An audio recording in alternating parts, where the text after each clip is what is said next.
ఇంకా Washington post కాకుండా వేరే పత్రికలు కూడా అక్కడే ఉన్నాయి. చాలా బంద్ అయిపోయినాయి అక్కడ యూఎస్లో. ఇంపార్టెంట్ అంటే మనకు జనాలు every circulation is decreased. Okay, New York times decrease అయినాయి, న్యూయార్క్ పోస్ట్ డిక్రీస్ అయినాయి, మీకు కెనడాకి వెళ్ళండి అక్కడ కూడా డిక్రీస్ అయినాయి చాలా మటుకు న్యూస్ పేపర్స్ ప్రతి దేశంలో వితౌట్ ఎక్సెప్షన్.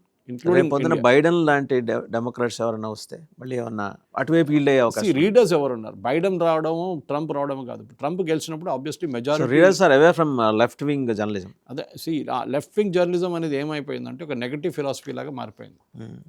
మన దగ్గర తెలుసు రఫేల్ బాగలేదు, పాకిస్తాన్ మన ఎయిర్క్రాఫ్ట్ని కొట్టిపడేశారు, ఇదే కదా హిందూ రాహుల్ గాంధీ చెప్పుకుంటూ వస్తారు. నేను హిందూ అని పేరు ఎందుకు తీసుకుంటలేను, కానీ ఇట్లాంటి అలిగేషన్స్ చేస్తుంటారు అందరు. చైనాలో బాగుందని ఇక్కడ ఏం బాగాలేదు, చైనా చూడండి, కరెక్టే, China manufacturing is way head of us, దాంట్లో ప్రాబ్లం. కానీ ఒక ఫిలాసఫీగా తీసుకొని అక్కడ బీజింగ్లో ఒక కాన్ఫరెన్స్ జరిగితే దాన్ని 4 పేజీ సప్లిమెంట్ చెన్నై ఎడిషన్లో క్యారీ చేయడానికి లాజిక్ నాకు అర్థం కావట్లేదు. Okay, same with Indian express. Indian express బాధ ఎక్కడ అనిపిస్తుంది, ఇదే చెప్పాను మీకు స్టార్టింగ్లో. రామ్నాథ్ గోయన్కా గారు ఎమర్జెన్సీలో possibly the only newspaper which stood up against Indira Gandhi.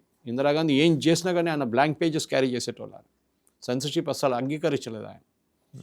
ఆ లెవెల్ నుంచి ఇక్కడ దాకా వచ్చింది ఇప్పుడు. అదే టైంలో మీరు నార్త్ ఇండియాలో చూడండి, చాలా మటుకు న్యూస్ పేపర్ మొన్న అక్కడ పంజాబ్ కేసరి మీద రైడ్ చేశారు వీళ్ళు, భగవంత్ సింగ్ మాన్ గవర్నమెంట్ రైడ్ చేసి వాళ్ళని బంద్ చేయించారు ఆల్మోస్ట్. సుప్రీంకోర్టు వచ్చి వాళ్ళని ప్రొటెక్ట్ చేశారు ఇప్పుడు. ఓకే, దైనిక్ జాగరణ వీళ్ళకంతా సర్క్యులేషన్ చాలా, కానీ వీళ్ళు పొలిటికల్ అంబిషన్స్ వచ్చేసింది వాళ్ళకు కూడా. నేను ఒక ఎంపీ కావాలి, నేను ఒక ఎమ్మెల్యే కావాలి, నేను న్యూస్ పేపర్ ఎడిటర్ కదా అని. చాలామంది చెప్పుకోవద్దు కానీ స్టిక్కర్ పెట్టుకొని తిరుగుతారు కార్ మీద, ప్రెస్ అని.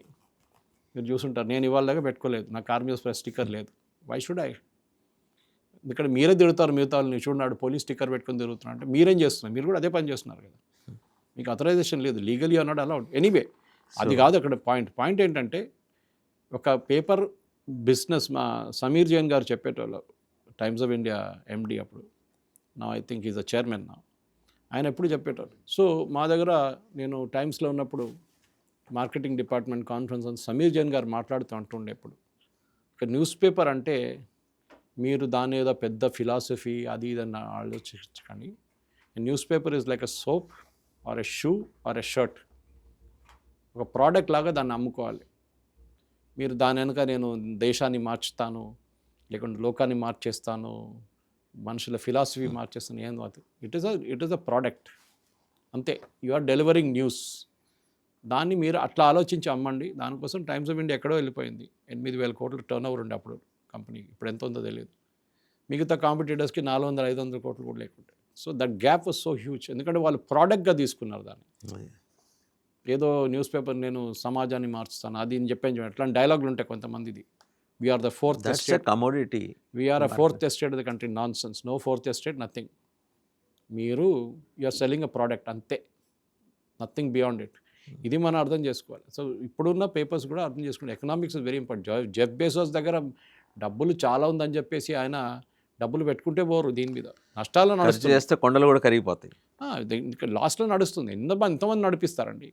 కొంతమంది మన దేశంలో కొంతమంది బ్లాక్ మనీ ఉంటుంది, దాంతో వాళ్ళు కన్వర్ట్ చేసుకుంటారు వైట్ని, ఇట్లాంటి లాసెస్ని.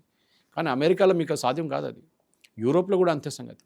You have to realise profit. ఈ ప్రాఫిట్ అనేది చాలా ఇంపార్టెంట్. న్యూస్ పేపర్కి రెంట్ ఇవ్వాల్సి వస్తుంది, జీతం ఇవ్వాల్సి వస్తుంది, మీరు మిగతా టెక్నాలజీ కాస్ట్ ఇవ్వాల్సి వస్తుంది, న్యూస్ ప్రింట్ కాస్ట్ ఇవ్వాల్సి వస్తుంది, ఇంక్ డబ్బులు ఇవ్వాల్సి వస్తుంది, డిస్ట్రిబ్యూషన్ ఏజెంట్ డబ్బులు ఇవ్వాల్సి వస్తుంది. ఎవడిస్తారు ఇదంతా? నేను ఫిలాసఫీ గురించి మాట్లాడుకుంటూ కూర్చుంటే మీకు సర్క్యులేషన్ కావాలి. ఇప్పుడు సర్క్యులేషన్ పడిపోయింది, ఇప్పుడు ఏం చేస్తారు? డిజిటల్కి వెళ్ళాలి. డిజిటల్ ఎంత డబ్బులు వస్తాయి మీకు? డిజిటల్ అడ్వర్టైజింగ్ తక్కువ, కానీ మీకు సబ్స్క్రైబర్ బేస్ నుంచి తీసుకొచ్చి మీరు ఎంతమంది సబ్స్క్రైబర్స్ డిజిటల్లో ఉన్నారని చెప్పేసి, 1,00,000 మంది ఉన్నారా, 2,00,000 మంది ఉన్నారా, 3,00,000 మంది. సో అమ్మాలంటే న్యూస్ షుడ్ బి అట్రాక్టివ్. వాళ్ళ కోసం కావాల్సిన న్యూస్ ఇవ్వాలి మీరు. లేదు నేను లెఫ్టిస్ట్ న్యూస్ చేస్తా అంటే మీరు లెఫ్టిస్ట్ వాళ్ళే చదువుతారు.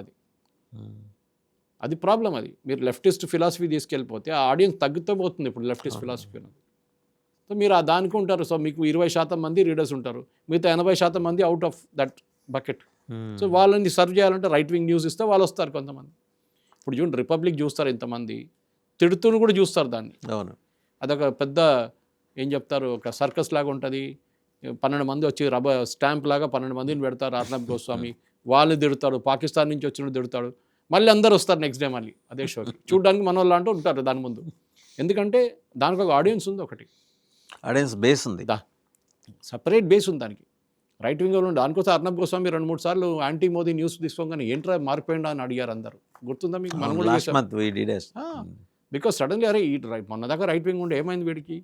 ఎప్పుడు చెప్తారు వీళ్ళంతా గోడి మీడియా అని చెప్తారు మనం రాహుల్ గాంధీ. ఎందుకంటే ఆయన న్యూస్ చెప్పట్లేదు, ఆయన పాట పాడట్లేదు. ఆయన పాట పాడితే అందరు చాలా మంచి వాళ్ళు. ఇది ప్రాబ్లం. సో ఒక మీడియాని ఇప్పుడు పొలిటీషియన్స్ వాడుకుంటున్నారు, ఇండస్ట్రియలిస్ట్ వాడుకుంటున్నారు, చాలామంది వాడుకుంటారు. సో దాన్ని మీరు ప్రాఫిటబుల్ మోడ్లో తీసుకురాకపోతే కొన్ని రోజులు నడిపిస్తాడు, కానీ దాని తర్వాత తాళం వేసేసి తాళం పడేస్తాడు ఎవడు. వాషింగ్టన్ పోస్ట్ కూడా జరిగింది అది. జెఫ్ బిజాస్ అనే మనిషి Amazon owner, is a billionaire 10 times over. కానీ ఆయన కూడా ఒక రెస్ట్రిక్షన్ ఉంటుంది. ఎన్ని రోజులు నేను డబ్బులు పెట్టుకుంటే పోతాను, నాకు ఏ రోజైనా నాకు కొంచెం డబ్బులైనా రావాలి, బ్రేక్ ఈవెన్ అయినా రావాలి, ప్రాఫిట్ కాకుండా. అది కాకుంటే నేను నా ఫిలాసఫీ మార్చేస్తాను, right wing readers right wing వెళ్ళిపోతాను. అది జరిగింది ఇప్పుడు వాసుదేవన్ గారు. Right sir, thank you Suresh గారు, థ్యాంక్ యూ వెరీ మచ్. అంతర్జాతీయంగా మీడియాలో చోటు చేసుకుంటున్న పరిణామాల మీద ఒక సమగ్ర అధ్యయనం విశ్లేషణ సురేష్ కొచర్ల గారు చేసింది. ఇప్పుడు ఆయన చెప్పింది జెఫ్ బెజోస్ అమెజాన్ ఓనర్, ఆయన ఏం చారిటీ చేయట్లేదు, వ్యాపారం చేసుకుంటున్నాడు. వ్యాపారం చేసేవాడు ఎంతకాలం నష్టాలు, ఏదో ఒక రోజైనా ₹1 లాభం చూడాలని కోరుకుంటాడు. అదే ఆయన కోరుకుంది కూడా. దాన్ని ఒక మార్కెటింగ్ కమోడిటీగా దాన్ని ప్రమోట్ చేసి మిగిలిన అన్ని చోట్ల సక్సెస్ అయిన జెఫ్ బెజోస్ ఇక్కడ ఎందుకు ఆ ఫెయిల్యూర్స్ అవి చూడాల్సి వచ్చిందంటే మూలం దొరికింది. Left wing journalism, left wing జర్నలిస్టులు ఎలా డామినేట్ చేసి బైడెన్ హయాంలో దాన్ని పూర్తిగా దాని దిశని మార్చేశారు. సర్క్యులేషన్ పడిపోయింది, రీడర్షిప్ పడిపోయింది, యాడ్ రెవెన్యూస్ లేవు. ఇలాంటప్పుడు నడపడానికి ఆయన చేస్తుందేమి స్వాతంత్రోద్యమం కాదు, ఉప్పు సజ్జగనం కాదు. ఆయన కరెక్ట్గా ఆయన చెప్పింది కూడా అదే. మనకి ఇందాక సురేష్ గారు అన్నారు, న్యూఢిల్లీ బ్యూరో చీఫ్ పొద్దున్న లేస్తే ఇక్కడున్న జాతీయవాద ప్రభుత్వాన్ని ఆయన తిడుతూ రాసిన కథనాలు. అలాగే ఇప్పుడు 300 మందిని తొలగించాల్సి వచ్చిందంటే ఏదో ఒక రీజన్ ఖచ్చితంగా ఉంటుంది. కేవలం రెవెన్యూస్ ఆస్పెక్టే చూడాల, ఐడియాలజీ కూడా చూశాడు జెఫ్ బెజోస్. వ్యాపారాలు నడుపుకోవడానికి దేశంలో ఒక ఐడియాలజీ ఉంటే దానికి భిన్నమైన ధోరణిలో వెళ్తే ఏ రకంగా ఉంటుంది ఇంపాక్ట్ అనేది గమనించారు కాబట్టి. బట్ ఈ క్రైసిస్ ఇక్కడతో ఆగల. న్యూయార్క్ టైమ్స్ చూసింది, న్యూయార్క్ పోస్ట్ కూడా చూసింది. రేపు ఎక్కడ దాకా వెళ్తుందో వేచి చూడాల్సిందే. Thank you very much. Thank you.